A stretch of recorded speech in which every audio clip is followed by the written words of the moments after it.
Hello everyone, শুভ শারদিয়া সবাইকে। সবাইকে জানাচ্ছি দুর্গাপূজার আন্তরিক শুভেচ্ছা ও ভালোবাসা। আজ আবার অনেক দিন পরে ব্লগিং করা স্টার্ট করেছি। আজকাল সময়ই হয়ে ওঠে না, বিভিন্ন কাজের মাধ্যমে আমার সময় এভাবে টাইম পাস হয়ে যায় যে আমি না বলতেই গো, পারবো ও না তো যে আমি চলে কখন না সব ব্লগিং সময়। করবো আর কখন করব না। যাই হোক, তো ষষ্ঠীর দিন পড়েছিল সানডে, তো আমরা ভেবেছি একটু বেরিয়ে আসি, একটু মলে ঘুরে আসি, সঙ্গে একটু ডিনার করে আসবো, বাইরের থেকে প্ল্যানিং চলছিল। আর মনের মধ্যে ভেবে রেখেছিলাম যদি ঠাকুরের দেখা পাই তাহলে খুবই ভালো। জানি না, ভাগ্যক্রমে আমাদের সেটাও হয়ে গেছে। ঠিক মলের পাশেই একটা দুর্গাপূজা হচ্ছিল, দারুণ লেগেছিল আমাদের সেদিনটা, খুব ভালো গেছে। মলে ঢোকার সময়ই সন্দেশ দেখেছে এখানে, গাড়ি চলছিল কিছু বেবিরা, তো সন্দেশ বাবা মায়ের কাছে বায়না করেছে, বাবা মা আমি গাড়ি চড়বো। তোর বাবা মা বলেছে ঠিক আছে, বেরোনোর সময় তোমাকে গাড়ি চড়াবো, আগে ডিনারটা করে নি, তারপরে গাড়ি চড়াবো।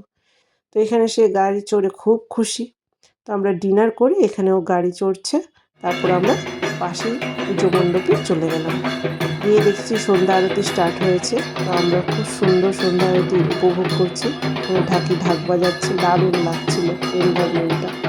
এখানে সম্বন্ধে আমাদের কোনো আইডিয়া নেই, অ্যাজ আমরা নতুন শিফট হয়েছি, তো কোথায় দুর্গাপূজা হচ্ছে কোথায় কোথায় হচ্ছে না আমাদের কোনোই আইডিয়া নেই। তো হঠাৎ করে এরকম এনভায়রনমেন্ট পেলে কার না ভালো লাগে। তো আমাদেরও খুব ভালো লাগছিল সেদিনকার, দারুণ কেটেছে আমাদের, সব কিছুই হয়েছে। তো যাই হোক, কিছু এখানে বাড়িতে যাওয়ার আগে দিয়ে কিছু ছবি তুলেছিলাম, সেটা আমরা এখানে তুলে ধরেছি। দারুণ কেটেছে আমাদের।